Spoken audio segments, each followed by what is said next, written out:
Bonjour les élèves, aujourd'hui dans le cours on va monter et démonter un ordinateur.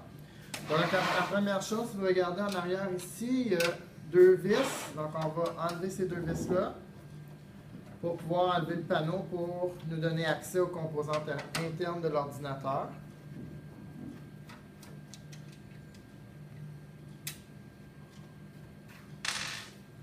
Ok, on fait juste glisser pour enlever le panneau. Puis là, vous voyez qu'on a accès à toutes les composantes internes de l'ordinateur. Maintenant, pour commencer, nous allons enlever le disque dur. Donc, on doit enlever le pouvoir, ne jamais tirer sur les fils. Il faut toujours mettre les mains sur le connecteur, puis on tire le connecteur. Même chose pour le fil IDE, on tire sur le petit ruban, puis non pas sur le fil. Débrancher les autres aussi. Donc, on débranche le CD-ROM, le lecteur de disquette, toujours en tirant sur le connecteur, non pas le fil. OK, maintenant je suis prêt à détacher, si vous voulez, le disque dur. Donc, je vais dévisser ces deux vis-là ici pour pouvoir me donner de l'espace pour travailler. On enlève le disque dur. Puis, si on veut l'enlever complètement, on dévisse les vis qu'il y a en dessous, puis on peut détacher complètement notre disque dur. OK, maintenant, pour mieux voir, je vais enlever les deux fils IDE. Je tire sur le petit ruban. OK, toujours tirer sur le petit ruban. Puis, je vais enlever l'autre ruban aussi pour le CD-ROM. Donc, mes deux câbles IDE sont enlevés. OK, j'ai débranché électroniquement tous mes appareils. OK, donc là, je vais enlever le câble pour le lecteur de disque, de disquette. OK, donc mon câble IDE, toujours en tirant sur les rubans, attaché au connecteur. OK, toujours tirer sur les rubans attachés au connecteur. Donc, mon câble pour mon lecteur de disque. Ensuite, je vais tourner la petite manivelle ici. Puis, je vais pouvoir enlever mon lecteur CD-ROM. OK, donc, je tourne la petite poignée ici, je soulève, puis je peux enlever mon CD-ROM. Maintenant, on va enlever le lecteur de disquette qui est vissé ici. Donc, on enlève les deux vis pour enlever le lecteur de disquette.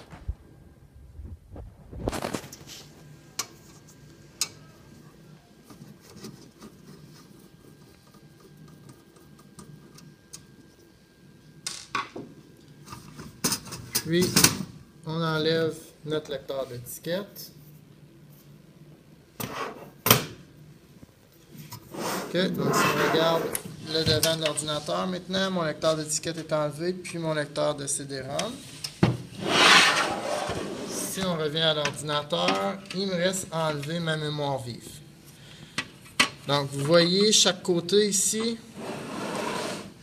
Chaque côté ici, des petits boutons que vous pouvez peser dessus. Ça soulève la mémoire vive. Puis ensuite, vous avez seulement à tirer dessus. Essayez toujours de tirer par les deux bouts puis de la soulever comme ça pour l'enlever. On va enlever toutes les barrettes de mémoire.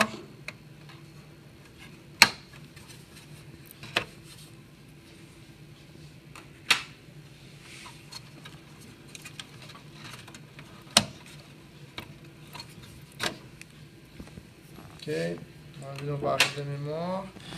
Maintenant, vous voyez qu'il y a plein de fils de connectés ici.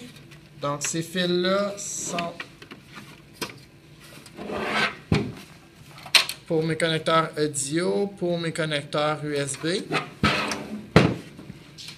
OK, donc je suggère fortement de faire un diagramme avant de tout enlever ce qui reste. Donc, dans mon cas, je vais prendre mon téléphone cellulaire, je vais prendre une photo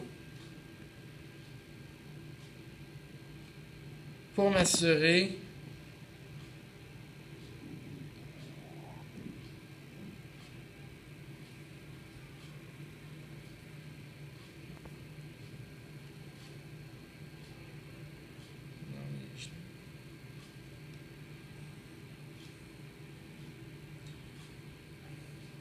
OK.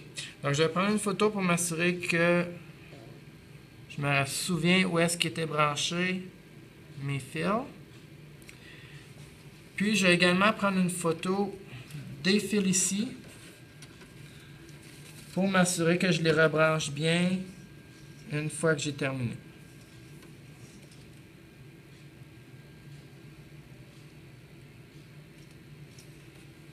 OK. Les autres fils, c'est assez facile à reconnaître. Donc, j'ai pas vraiment besoin de prendre de photos. Je vais prendre une dernière photo ici.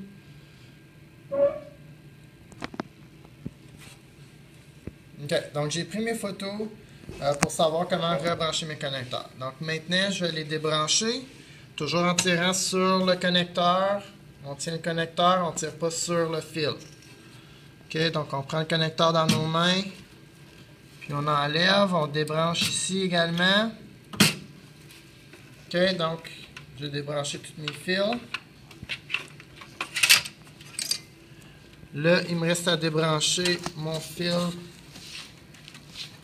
sur la carte mère, de pouvoir sur la carte mère.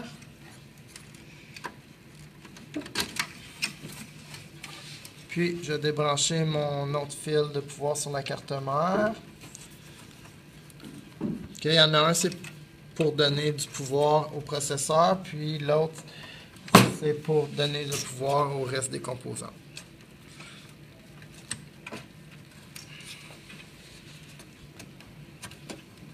OK, celui-là, il est bien rentré.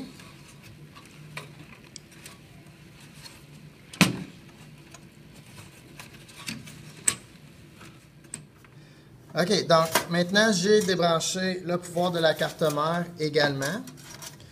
Maintenant, ce qu'il me reste à faire, je vais débrancher le ventilateur du châssis qui est ici. OK, encore là, vous pouvez prendre une photo si vous voulez, mais celui-là, c'est moins difficile à se rappeler que les autres. Donc, je débranche mon ventilateur de châssis.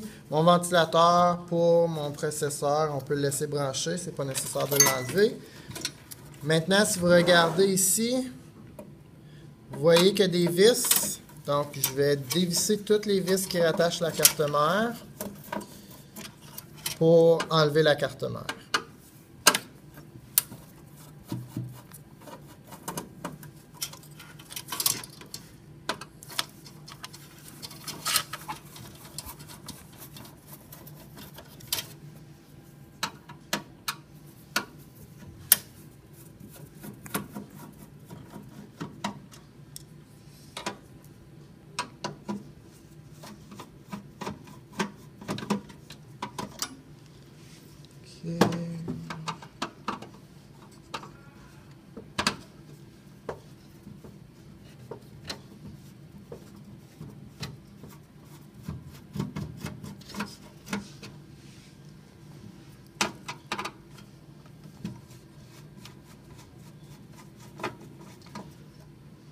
OK, maintenant, pour me donner un peu plus d'espace, je vais défaire le ventilateur pour pouvoir enlever la carte mère. Donc, je pèse en bas ici, puis je remonte. Je l'avais déjà débranché, donc j'enlève mon ventilateur. Puis, ça me donne un meilleur accès à ma carte mère. Donc, je soulève la carte mère.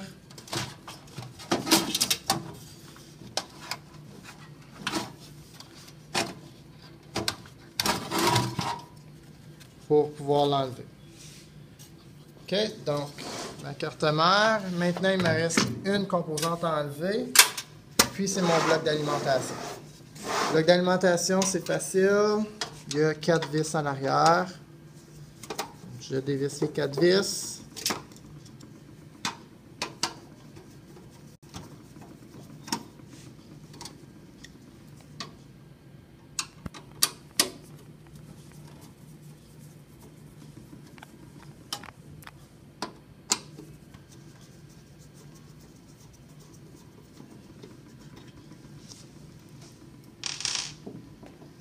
Puis, je pousse un petit peu.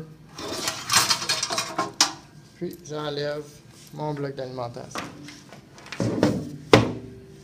Donc, à la fin, il devrait vous rester seulement un boîtier vide. Okay, donc, ça, c'est les pièces qui vous restent une fois que vous avez vidé votre boîtier. Donc, vous reconnaissez le bloc d'alimentation. Ensuite, ici, on a notre processeur. Puis, on a également notre carte mère. Ceux qui veulent s'amuser à enlever le ventilateur, vous pouvez le faire pour voir le processeur. On a ici nos câbles IDE. Notre lecteur CD-ROM. Notre lecteur de disquette. Notre disque dur. Nos barrettes de RAM. Puis notre ventilateur pour notre châssis. Donc ça, c'est les pièces que vous avez une fois que vous avez vidé votre boîtier.